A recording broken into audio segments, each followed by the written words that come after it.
Sa video na to, ituturo ko sa inyo kung paano ma-maximize yung swerte daw na dala nitong money plant or pothos sa mga bahay at negosyo natin.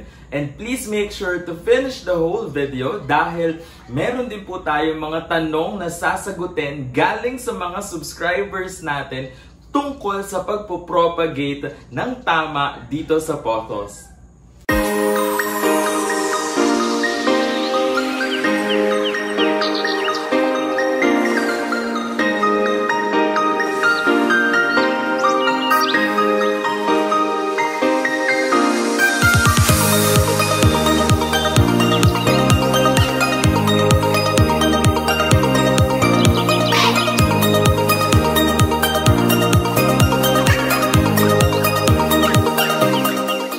Hi guys, I'm G of Lush Lifestyle Plants and welcome back to our official YouTube channel, Lush TV.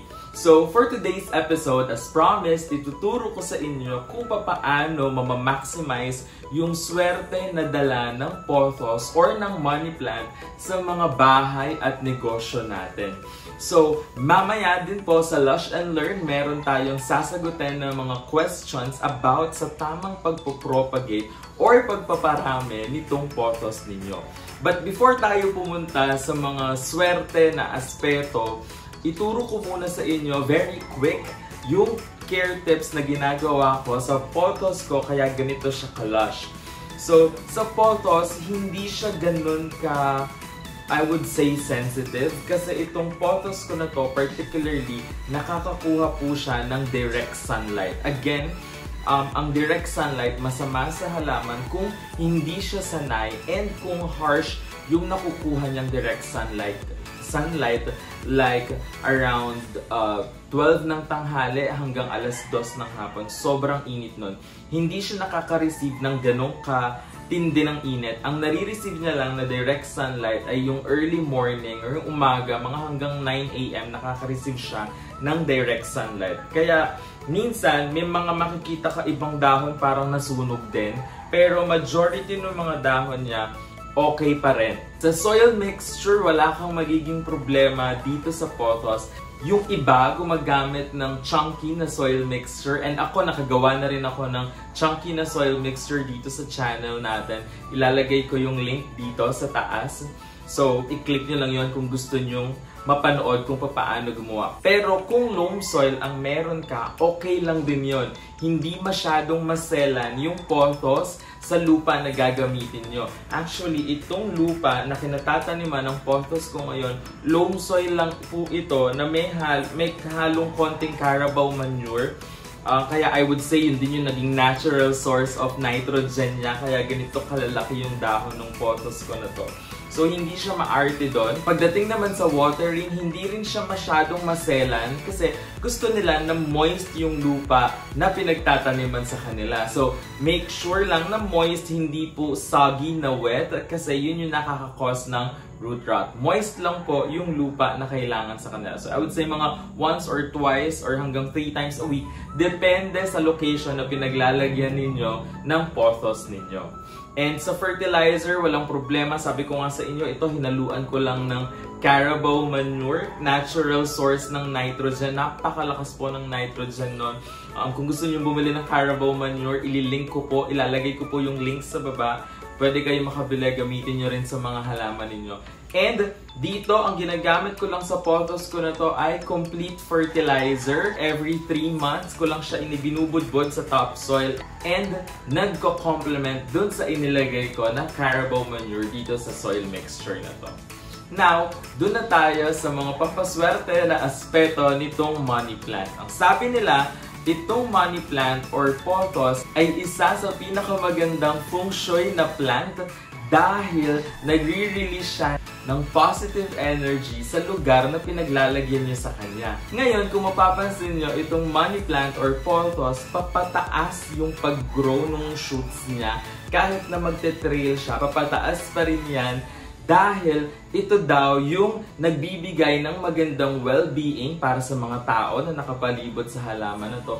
And prosperity doon sa lugar na pinaglalagyan nyo. So for example, kung sa bahay or kung sa negosyo nyo siya inilagay, yung pa-shoot na upwards niya, yun yung nagdadala ng well-being and prosperity. Ngayon, ang paglalagyan nyo nitong pothos or money plant ay southeast area ng living room ninyo or ng sala ninyo. Nako, G, paano kung malalaman kung ano yung southeast? Madali lang po yan. May compass na yung mga smartphone na ginagamit natin ngayon. And iko-compass nyo lang doon, hahanapin nyo kung saan yung southeast no living room ninyo or nung sala ninyo. And dun nyo na ilalagay itong money plant para mas mag-activate daw yung swerte na pwede niyang ibigay sa bahay or negosyo natin. Ngayon naman, itong pothos or money plant, meron din tayong benefits na makukuha sa kanya aside doon sa mga pampaswerte na aspeto. So, itong pothos, nag-a-absorb din siya ng radiation and nag-a-absorb din siya ng harmful chemicals doon sa area na pinaglalagyan sa kanya na naglilinis naman ng hangin sa paligid natin.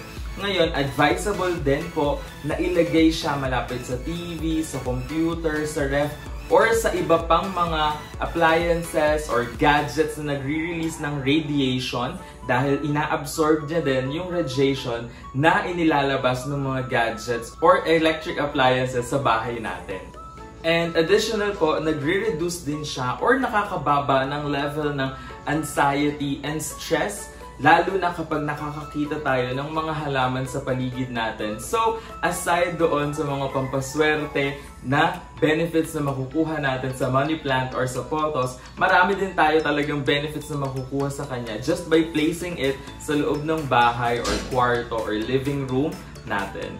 Bago po tayo mag-Lush and Learn today, hayaan nyo lang ako na batiin muna natin yung ilan sa mga subscribers natin na nanonood palagi dito sa Lush TV. Hello po kay Soy Cortez, kay Alpha Arias, kay Rogelito Villamor, kay M. Santillan, kay Jo Bernardo Camioca, kay Ella Abenyon, kay Tess Macalos, kay Adoracion Furuya, kay Daisy King, at kay Net Manuel. Thank you so much po for watching our videos dito sa Lush TV. Sana ma-share nyo pa sa mga friends ninyo na plantito and plantita para marami pang matuto dito sa mga videos natin.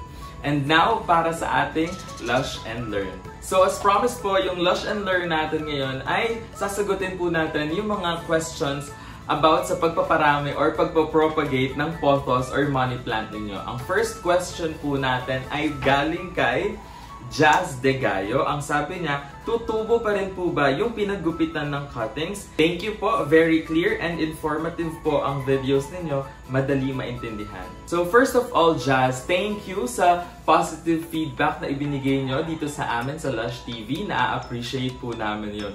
Ngayon, yung pag nag-propagate po tayo through stem cuttings, since ginupit na natin yung dulo niya, hindi po siya tutubuan na padiretso, tutubo siya pagilid or magba-branch out po siya. Dahil yung pinaggupitan natin na yun, parang sa sugat, maghihilom siya. And then yung growth manggagaling na doon sa gilid ng stem, but not necessarily doon sa pinagsugatan niya. There are times na minsan doon siya lumalabas pero makikita mo na meron siyang parang kalyo. So ngayon, to answer the question kung tutubuan siya, yes po, tutubuan pa rin pero not necessarily isang diretsyo pa rin siya after nung magupit yung cuttings. Next question naman po ay from Kani. Ang sabi niya, Hi G, after itanim yung pothos, ilang araw bago ulit siya diligan?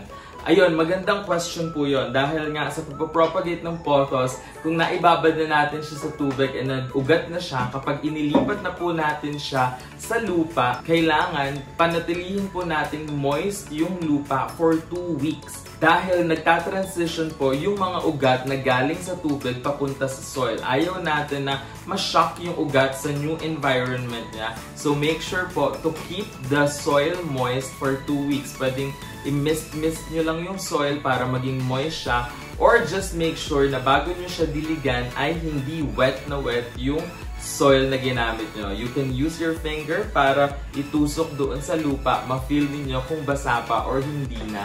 yung lupa ng halaman. So we hope na meron po kayong bagong natutunan sa video natin today. Kung gusto niyo pong magpa-shoutout, ilagay niyo lang sa comment section. And don't forget to tag us on Instagram or on Facebook kapag nagpo-post na po kayo ng mga pictures ng halaman ninyo. Gusto po namin silang makita. Meron din po tayong 2 video dito. Sana mapanood ninyo up next. But thank you for watching and see you on the next video.